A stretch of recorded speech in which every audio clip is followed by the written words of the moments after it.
있습니다. 성경은 요한계시록 2장. PPT에 다 준비되어 있어요. 요한계시록 2장.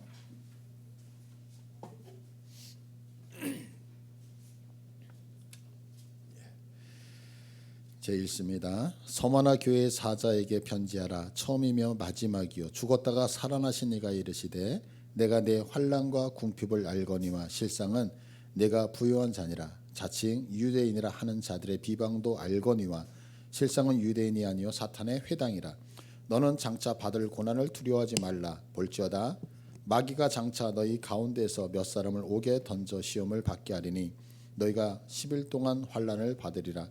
내가 죽도록 충성하라. 그리하면 내가 생명의 관을 네게 주리라.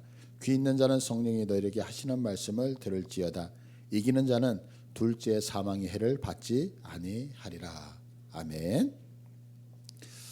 요한계시록에 나오는 7교회는 오늘날 모든 교회를 상징을 한다라고 제가 말씀을 드렸잖아요. 지난주에 우리가 살펴봤던 에베소 교회는요, 진리라고 하는 거, 주께서 말씀하신 그 진리를 지키기 위해서 무척 수고했던 교회죠.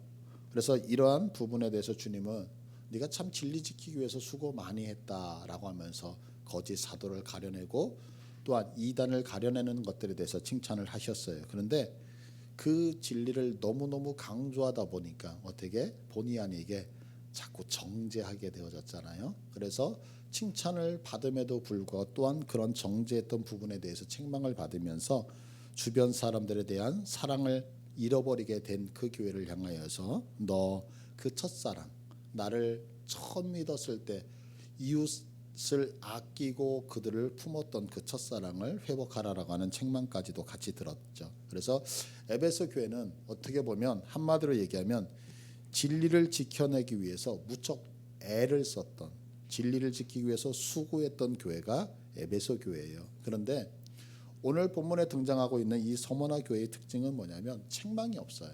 오직 칭찬만 주어지고 있거든요.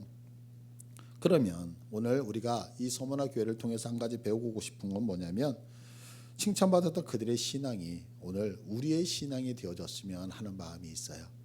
그래서 이 서머나 교회를 통해서 배우는 이 말씀을 통해서 우리의 신앙도 이렇게 칭찬받기를 소원합니다. 그러면 서머나 교회가 칭찬받았던 이유가 뭐냐면 우리 한번 따라서 할까요? 하늘의 것을 붙들기 위해, 다시 한번, 하늘의 것을 붙들기 위해 이 세상의 것을 포기했다. 이 서머나 교회가 칭찬받았던 이유는 뭐냐면 하늘의 것을 붙들기 위해서 이 땅의 것을 버렸다는 거예요. 포기했다는 거예요. 성경은요, 인생을 두 가지로 이야기하고 있어요. 이 땅을 살아가는 모든 사람은 이 두 가지 중에 하나이거든요. 하나는 뭐냐면 이 땅만을 바라보면서 살아가는 사람이에요. 그래서 이 땅에서 얼마나 내가 복되게 살아가는지, 아니면 이 땅에서 내가 얼마나 형통한 인생으로 살아가는지에 모든 관심과 초점을 가지고 살아가는 사람이 있는 반면에 또 한 가지는 이 땅이 아닌 하나님의 나라, 우리가 얘기하는 천국을 향하여 천국을 바라보면서 살아가는 사람들이 있다고 얘기하죠. 바로 서머나 교회는 하늘을 바라보면서 살았던 교회예요. 그래서 오늘 9절의 말씀을 한번 봐보세요. 9절을 보시면 내가 내 환난과 궁핍을 알거니와 실상은 내가 부요한 자니라 라고 이렇게 얘기하고 있어요. 서머나 교회는 환난과 핍박을 당했다라고 얘기하거든요. 근데 이 핍박이라고 하는 단어를 표현할 때 단어를 두 가지를 써요. 첫 번째 단어는 뭐냐면 페니아라고 하는 단어인데, 이 페니아라고 하는 단어는 뭐냐면 넉넉하지 못하다라고 하는 거예요. 가난하다라고 하는 거예요. 그래서 우리가 어떻게 이렇게 열심히 돈을 벌잖아요, 세상에서. 그런데 내가 버는 것보다 씀씀이가 훨씬 더 크거나 아니면 내가 버는 것이 너무 적다 보니까 아무리 수고하고 노력해도 내가 어떤 부를 추척하지 못할 때, 그런 단어가 뭐냐면 이 페니아라고 하는 궁핍이거든요. 그리고 또 하나의 단어는 푸토케이아라고 하는 단어를 써요, 헬라어로. 일어나. 자, 졸지 말고요. 푸토케이아라고 하는 단어를 쓰는데, 이 푸토케이아라고 하는 단어는 어떤 단어냐면 아무것도 없는 거지 생활을 얘기하는 거예요. 그러니까 이것은 내가 갖고 있는 재산 자체가 없는 거예요. 그러니까 얼마나 궁핍하겠어요. 그런데 여기 지금 서머나 교회 내가 내 환난과 궁핍을 알았다라고 할 때 이 궁핍이라고 하는 것은 내가 수고하고 노력해도 가난한 그런 궁핍이 아니라 거지 생활과 같은 궁핍을 얘기하고 있는 거예요. 어찌 보면 노숙자와 같은 이런 궁핍을 얘기를 해요. 그런데 지금 서머나 교회의 이 궁핍은요, 그냥 주어진 게 아니에요. 그러면 왜 이들이 이 거지와 같은 이 궁핍한 생활을 하냐면 그 이유는 단 한 가지 때문에 그랬어요. 이 서머나 지역은 그 당시 전 세계를 지금 로마라고 하는 나라가 다 다스리고 있었잖아요. 그런데 이 서머나 지역은 로마에 대해서 아주 대단히 충절을 지켰던 지역이거든요. 그러다 보니까 AD 26년경에 이 티베리우스 황제가 자신을 신격화시키기 시작해요. 그래서 로마의 황제를 신격화시키거든요. 그러면서 하는 얘기가 뭐냐면 너희들이 황제 숭배 사상에 동조를 하고 황제를 높이는 그런 어떤 신격화하는 일에 너희들이 전적으로 참여를 한다면 막대한 세금을 지원해주는 정책을 피게 되어져요. 그런데 이 서머나 교회가 그것을 받아들여서 처음으로 티베리우스의 신전이 이 서머나 지역에 만들어지기 시작을 해요. 또한 황제 숭배를 하는 여러 도시가 있었는데 최초의 도시가 이 서머나 교회였던 거예요. 그러니까 서머나 교회는 로마의 황제가 자신을 신격화하는 일에서 적극적으로 도왔고 또한 그것들 때문에 막대한 부를 축적했던 그 도시가 이 서머나 교회거든요. 그런데 이 정책에 황제를 신격화하는 이 일에 철저하게 반대하면서 대항을 했던 세력이 누구냐면 바로 기독교인들이었다고요. 마치 우리나라가 예전에 일제치하 속에서 신사참배라고 하는 게 있잖아요. 신사참배를 할 때 다른 모든 종교들은 신사참배 그냥 문화이니까 그러면서 어떻게 보면 일본의 어떤 그 천황을 향해서 머리를 숙이기도 하고 이랬잖아요. 그런데 여러분이 잘 알다시피 추길철 목사님이 순교당했던 이유는 뭐예요? 신사참배 반대였거든요. 그러니까 바로 기독교인들이 황제 숭배를 하겠다고 로마가 어떤 얘기를 했을 때 철저하게 반대를 하다 보니까 너무 많은 환난과 핍박을 당할 수밖에 없었던 거죠. 1세기상이 바로 이랬단 말이에요. 그런데 이때에 황제에게 그렇게 숭배하지 않았다는 이유도 있었지만 또 한 가지는 뭐냐면 1년에 한 번씩 의무적으로 가이사의 제단에 가서 분향을 하는 것이 있었어요. 그래서 이거는 우리의 연례 행사처럼 1월 1일 날짜가 딱 정해져 있어요. 그래서 그날은 모두가 다 가서 그 로마의 황제들을 높이는 가이사의 제단에서 예배를 드리고 나와야 되거든요. 그러면 나오면 무엇을 주냐면 너희가 예배를 드렸다라고 하는 증명서를 정부가 발급을 해주는 거예요. 이 정부에서 발급해주는 이 증명서를 갖고 있어야지만 내가 물건을 사거나 또한 내가 어디를 갈 때에 마음대로 움직일 수 있는 통행증과 같은 증서였단 말이에요. 그런데 기독교인들은 1년에 한 번 가이사의 제단에 가서 드리는 이 우상 숭배를 하지를 않는 거예요. 그러다 보니까 정부에서 발행하고 있는 이 공식적인 증명서를 발급받을 수가 없게 되어지죠. 그러다 보니까 물건을 살 수가 없어요. 그래서 어떤 장사가 됐던 아니 사업이 됐던 아무것도 매매를 할 수 없는 그런 자체였단 말이에요. 그러다 보니까 황제 숭배를 거부하며 신앙을 지켰던 그 당시의 기독교인들은 우리가 생각하는 정상적인 생활을 절대 할 수가 없었다는 거죠. 그래서 서머나의 성도들이 이렇게 살게 되면서 가난해졌던 거죠. 그런데 그렇게 가난했던 이유는 단 한 가지. 오늘 얘기했던 것처럼 푸토케이아라고 하는 내가 거지처럼 살아가는 그 이유는 단 한 가지였다는 거예요. 그건 뭐냐면 나는 이 땅에서 부귀영화 누리지 않겠다. 나는 하늘나라에 가서 상급을 받겠다라고 하는 그 확신 하나 때문에 자발적으로 이런 일들을 했던 거죠. 바로 서머나 교회 사람들 모두가 다 하나님의 나라 것, 천국의 것을 소망했기 때문에 이 땅의 모든 것들을 과감하게 버렸죠. 그런데 성경에는 세상만을 바라보며 살아가는 사람들에 대해서 이렇게 설명을 하고 있어요. 누가복음 12장 19절을 보면 어떤 한 부자가 농사를 짓게 되어지는 거죠.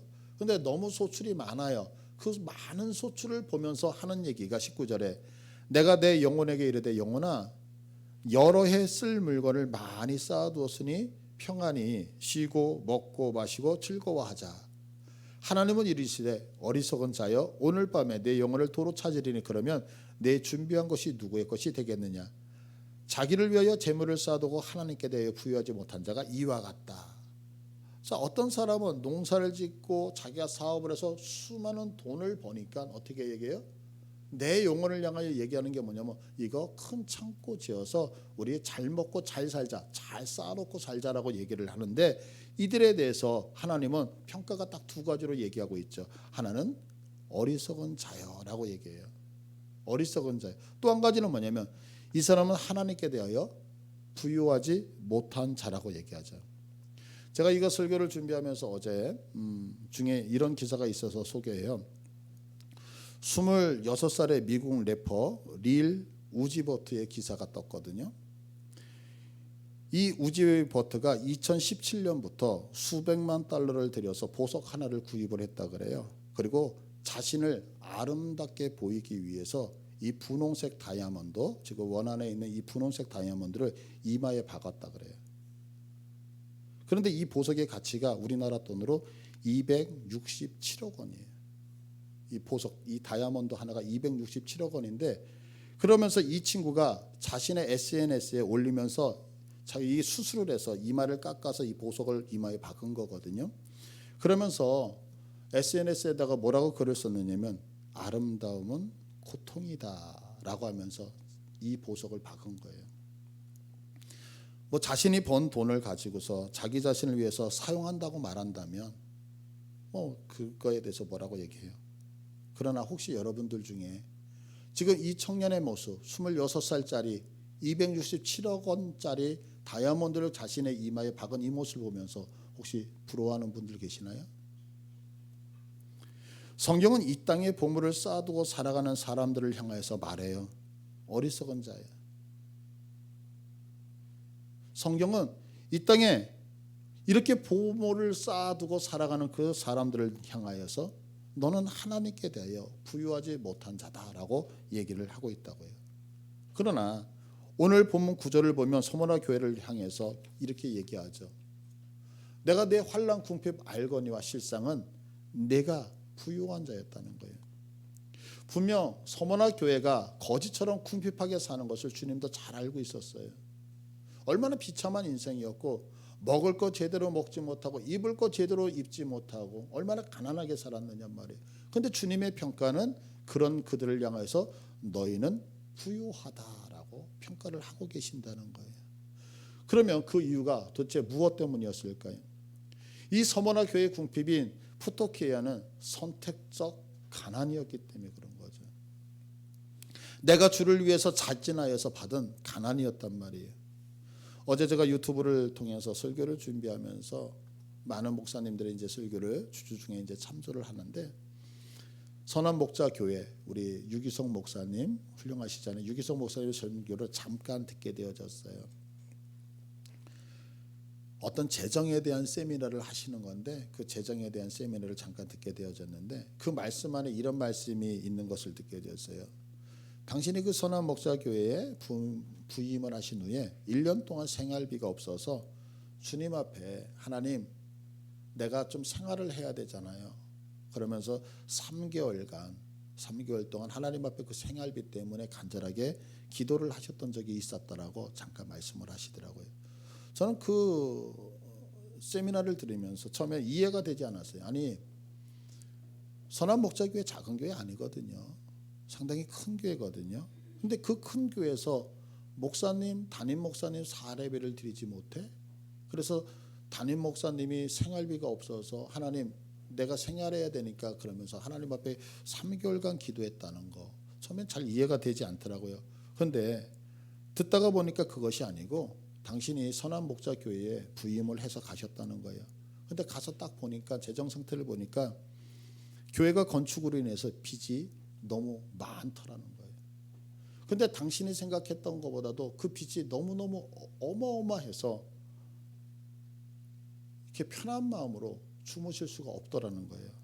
그래서 하나님 앞에 기도를 했대. 하나님, 내가 이 빚을 다 갚기 전까지는 내가 편할 수가 없습니다. 그래서 당신이 받는 모든 사례비를 하나님 앞에 다 건축헌금으로 다 반납을 했었다는 거예요.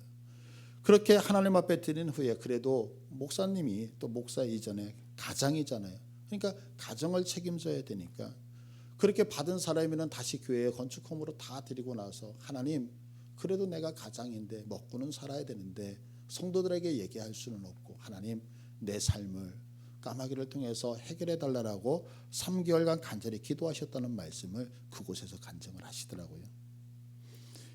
우리의 믿음 생활은 어떠냐는 거예요. 우리는 주님을 위해서 궁핍을 선택할 수 있으시겠어요? 바울이 로마 감옥에 있을 때에 오네시모라는 노예 지인을 만나죠. 제수를 만나요. 그에게 복음을 전하면서 대화를 하다가 보니까 자신이 잘 알고 있는 골로새 지방에 빌레몬이 주인인 것을 알게 되어져요. 그래서 후에 이 오네시모에게 편지를 써서 보내게 되어지는데, 그가 빌레몬의 집으로 돌아가면서 가는 길목에 있었던 에베소 교회를 잠깐 들려서 전달했던 편지가 에베소서거든요. 그리고 그 주인에게 보내는 편지가 빌레몬서고요. 그리고 그 빌레몬이라고 하는 그분이 섬겼던 교회가 골로새 교회였는데 그 섬겼던 교회에 보내는 편지가 골로새서예요. 그런데 이 골로새서 4장 14절을 보면 사랑을 받는 의사 누가와 또 데마가 너희에게 문안한다 그래요.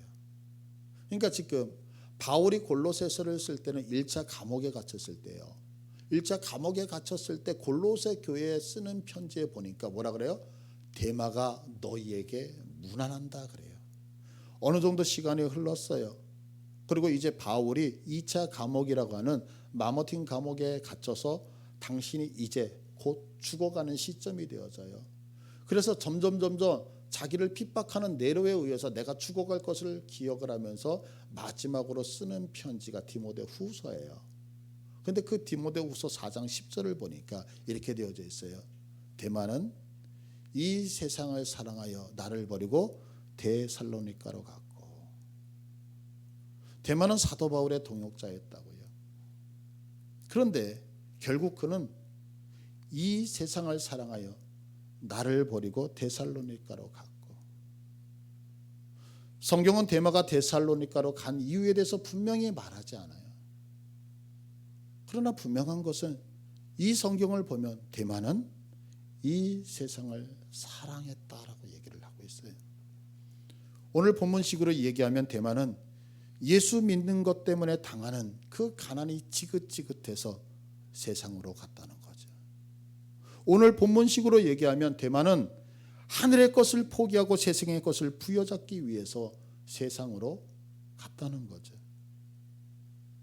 우리의 신앙생활은 어떻습니까? 우리는 인생을 살아가면서 이 땅을 바라보면서 살아가고 있습니까? 아니면 어렵고 힘들고 고통스러워도 하늘을 바라보고 살아가고 있습니까? 주님께서는 지금 우리의 신앙생활을 보시면서 넌 어리석은 자야 라고 말씀하고 있습니까? 너는 내게 대하여 부유하지 못한 자야 라고 말씀하고 계십니까? 아니면 주님은 지금 네가 힘들고 네가 어렵고 네가 고통당하는 것 같아도 내가 나에게 정말 부유한 자구나 라고 말씀하고 있습니까? 이 질문 앞에 우리 자신을 좀 내어놨으면 좋겠어요. 서머나 교회가 칭찬받았던 이유는 바로 하늘의 것을 붙들기 위해서, 하늘의 것을 내 것으로 만들기 위해서 이 땅의 것들을 내려놓았다는 거죠. 저는 여러분들에게 부탁드립니다. 우리도 하늘의 것을 먼저 부여잡을 수 있는 믿음이 있기를 간절히 축복합니다. 두 번째로 생각해야 되는 것은 서머나 교회가 칭찬받았던 이유는 한번 따라서 합니다. 죽기까지 충성했다. 오늘 10절을 보시면은요, 너는 장차 받을 고난을 두려워하지 말라. 볼지어다 마귀가 장차 너희 가운데서 몇 사람을 옥에 던져 시험을 받게 하리니.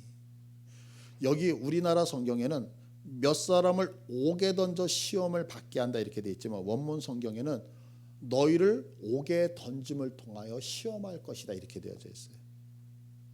그러니까 사단이 왜 우리를 옥에다가 가두냐면 옥에 가두어 너희가 어떻게 행동하는지 시험하기 위해서 옥에 가둔다는 거예요. 이 얘기는 뭐냐면 옥에 갇히는 것을 보는 순간에 누군가는 내 신앙을 포기하는 자가 있는 반면에 내가 옥에 갇히는 시험을 볼지라도 신앙을 지키는 자가 있었다라고 하는 거죠. 그러면서 너희가 10일 동안 환난을 받으리라 내가 죽도록 충성하랴 그리하면 내가 생명의 관을 내게 주리라고 얘기하고 있죠. 이 서머나 교회는 고난을 두려워하지 않았어요. 이 서머나 교회는 죽음을 두려워하지 않았다고요. 정말로 이 서머나 교회는 말씀하신 것과 같이 죽도록 충성했던 교회라고요. 그래서 하나님이 이 서머나 교회를 칭찬하셨어요. 오늘 본문의 8절을 보시면은요. 서머나 교회의 사자에게 편지한다라고 얘기하고 있어요. 누가 처음이고 마지막이신 분이 누가 죽었다가 다시 살아나신 예수님이 교회에 서머나 교회에 편지를 쓰고 있어요. 그런데 이 서머나 교회에 지금 사도 요한이 이 계시록을 쓸 때에 서머나 교회의 목사님은 감독은 폴리갑이었거든요. 그러니까 아마 서머나 교회 사자에게 편지한다라고 얘기를 했을 때 이 편지는 폴리갑을 향하여서 편지를 쓰는 내용이었을 것이라고요. 그런데 폴리갑은 우리가 잘 알고 있는 것처럼 86세에 화형을 당해서 순교를 당해요. 그의 일화를 보면은요, 86세에 자기를 죽이기 위해서 로마 병사들이 밤에 찾아오거든요. 그런데 그렇게 자기를 죽이려고 자기를 잡으려고 찾아온 로마 병사들에게 너 저녁 먹었니? 먹지 않았다는 얘기를 듣고서 그들에게 식사를 제공을 해요. 그리고 이제 내가 조금 후에는 곧 순교당한다는 걸 알면서도 그는 로마의 그리스도인들의 이름을 하나하나 부르면서 마지막 중보 기도를 시작을 한다고요. 이런 모습의 감동을 받았던 총독은요, 어떻게든지 폴리갑을 살려주고 싶어서 제안을 하는 거예요. 내가 너를 죽이러 왔지만 한 가지만 네가 내 소원을 내 부탁을 들어줘. 그게 뭐냐면 단 한 번만 이 사람들 앞에서 내가 황제를 섬기겠다고 얘기를 한다면 너 풀어줄 테니까 그러고 네가 마음대로 신앙생활해. 왜? 네가 86세니까 나이가 이제 먹을 만큼 먹었잖아요. 그러니까 단 한 번만 내가 너 목숨을 살려줄 테니까 예수 그리스도 부인하고 황제를 섬기고 마음껏 신앙생활을 해라고 얘기를 한다고요. 이때 폴리갑이 했던 얘기가 있어요. 내가 그를 섬겨온 지 86년이요. 그동안 그분은 내게 털끝만큼도 섭섭해 하지 않았소이다. 그런데 어떻게 내가 나를 구원하신 나의 왕을 저주할 수 있으리요. 주님이 86년 동안 나를 한 번도 부인하지 않으셨는데 어떻게 내가 주님을 향하여서 부정할 수 있겠어. 나는 죽음의 형장으로 가겠습니다라고 순교를 당한다고요. 그리고 그는 화형에 처해져요. 그런데 그때 화형에 처해지면서 그 불 속에서 드렸던 마지막 기도가 역사 속에 기록이 되어져 있어요. 오 주님, 전능하신 하나님, 우리는 예수 그리스도를 통하여 당신께 대한 온전한 지식을 받았나이다. 주께서 이날 이 시간 저를 값 있게 여기사 영원한 생명의 부활에 이르도록 당신의 순교자들의 숫자에 참여하고 그리스도의 잔에 동참할 수 있게 하여 주심을 감사합니다. 라고 하나님, 내가 못난 자가 주님의 순교자의 반열에 들어서게 하셨음을 감사합니다. 그리스도의 잔에 동참하게 하심을 감사드립니다라고 마지막으로 하나님 앞에 기도하고 폴리갑은 그림에 보시는 것처럼 화형을 당하고 순교를 당하죠. 바로 서머나 교회는 요한복음 15장 13절의 말씀처럼 사람이 친구를 위하여 자기 목숨을 버리면 이보다 더 큰 사랑이 없나니. 인간에게 있어서 가장 중요한 것이 뭐예요? 생명이잖아요. 생명. 배가 침몰할 때 배가 가라앉으면 선장이 가장 먼저 내리는 지시는 짐을 버리라고 명령을 한다 그래요. 또한 비행기에 어떤 급박한 위기 상황이 오게 되어지면 기장은 제일 먼저 버리는 것이 뭐냐면 연료라고 그래요. 하늘을 날아가는 비행기에서 연료가 얼마나 중요해요. 근데 그 연료를 다 버리라는 거예요. 이런 행동을 영어로는 제티슨이라고 얘기를 한다 그래요. 근데 그 이유가 바로 뭐냐면 사람의 목숨보다 중요한 것은 없기 때문인 거죠. 가장 중요한 게 뭐야?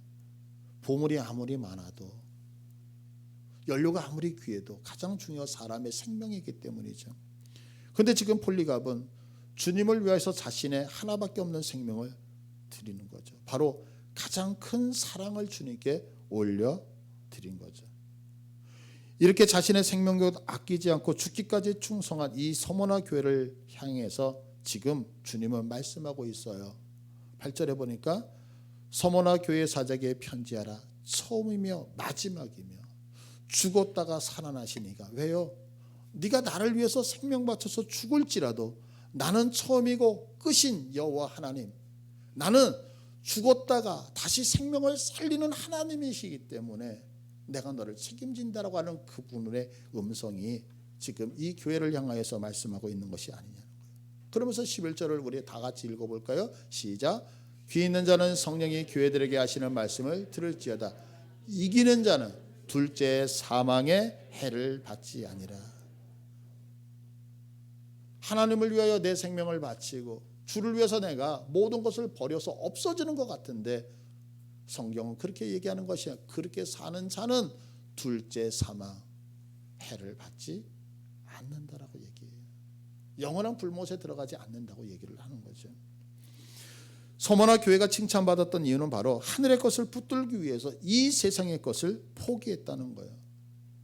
서머나 교회가 칭찬받았던 이유는 죽기까지 주님을 부정하지 아니하고 충성된 마음으로 그분만을 섬겼다는 거죠. 이렇게 승리한 서머나 교회를 향하여 죽으셨다가 부활하신 주님은 이 서머나 교회에 영원한 생명을 허락하시겠다고 약속하고 있는 것입니다. 저는 오늘 이 말씀으로 말씀을 마치려고 그래요. 마태복음 10장 28절을 우리 다 같이 한번 읽고 기도했으면 좋겠습니다. 시작. 몸은 죽여도 영혼은 능히 죽이지 못하는 자들을 두려워하지 말고 오직 몸과 영혼을 능히 지옥에 멸하실 수 있는 이를 두려워하라. 우리 찬양하겠습니다.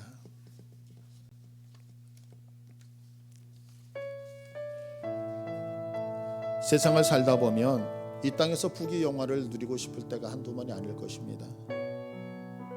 그러나 분명한 성경은 우리들이 인생을 살아갈 때에 강건하면 80이라고 말하고 있습니다. 그 얘기는 내가 100세가 되든 120세가 되든 곧 이 세상은 유한한 세상이기 때문에 없어질 것이라고 말씀하고 있는 것이죠. 그러나 영원한 하나님이 계시는 그 나라는 우리의 생명하고는 상관없이 시간하고는 상관없이 영원하다라고 하는 것을 성경은 기록하고 있어요. 그래서 우리들에게 말씀하시는 게 뭐냐면 사랑하는 딸아, 아들아, 힘들이 그렇지만 조금만 견뎌. 내가 영원한 생명 보상해 줄게라고 말하고 있죠.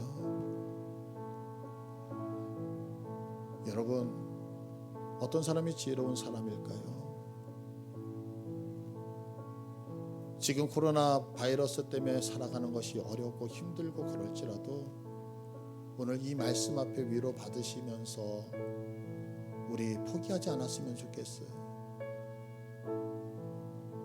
86년 동안 하나님의 나를 한 번도 외면하지 않으시고 배신하지 않으셨는데 내가 어떻게 주님을 배신할 수 있겠느냐고 했던 폴리가, 이 고백이 우리들이 고백되어졌으면 좋겠어요. 지금까지 내가 살아왔던 시간 동안 하나님 한 번도 나를 버리지 아니하시고 포기하지 않으셨는데 내가 어렵다고 힘들다고 어떻게 주님 포기할 수 있겠습니까? 주님 붙들겠습니다. 마지막 어렵고 힘들어도 주님 의지하고 살아가겠습니다 라고 고백하는 시간 되어졌으면 좋겠어요. 우리 이 시간에 우리 입술 벌려서 하나님 앞에 이 고백 한번 올려드리기를 원합니다. 주님 이루고 기도하겠습니다.